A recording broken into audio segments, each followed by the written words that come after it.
Shalom saudara semuanya, hari ini kita mari bersama membaca firman Tuhan dari kitab Ulangan 4 ayat 9 dan 10.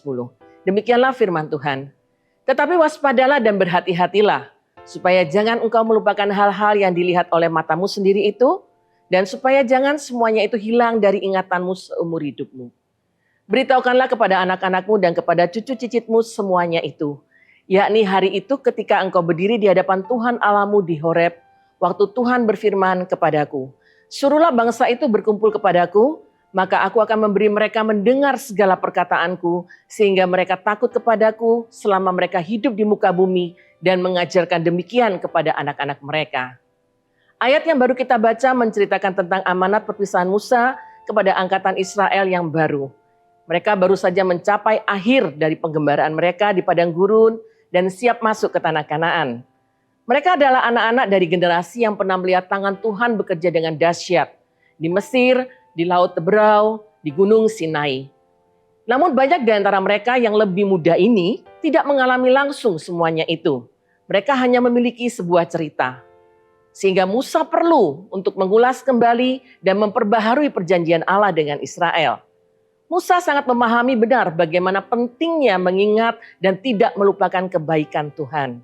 Saudara, sebagai orang tua, kita juga harus mengambil sikap dan keputusan seperti Musa, yang mau mengambil tanggung jawab untuk membawa generasi muda, anak cucu, untuk terus mengenal dan mengalami kebaikan Tuhan. Kita tidak boleh jemu-jemu untuk terus bersaksi tentang kebaikan Tuhan dalam hidup kita. Berkat, kesehatan, damai sejahtera, dan semua mukjizat yang pernah kita dengar, yang pernah kita lihat dan pernah kita alami. Ceritakanlah semuanya itu pada generasi muda yang ada di sekitar kita. Hal ini sangat mendesak, sebab kita tahu bahwa tantangan dan godaan dunia ini semakin besar. Jadi kita harus mengajarkan anak-anak untuk hidup takut akan Tuhan. Takut akan Tuhan adalah sebuah sikap hati yang tidak muncul dengan sendirinya, melainkan dibentuk melalui keteladanan, diajarkan lewat cerita, dan ditumbuhkan di tengah-tengah komunitas yang hidup setia dalam perjanjian Tuhan. Saudaraku, ingatlah bahwa perjanjian Tuhan tidak berhenti hanya pada kita saja, tetapi dimaksudkan untuk diteruskan kepada generasi-generasi setelah kita.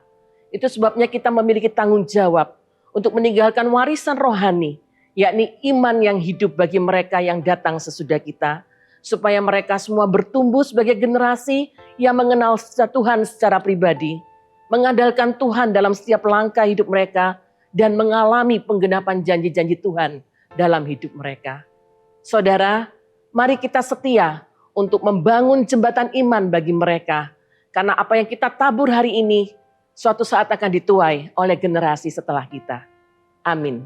God bless you.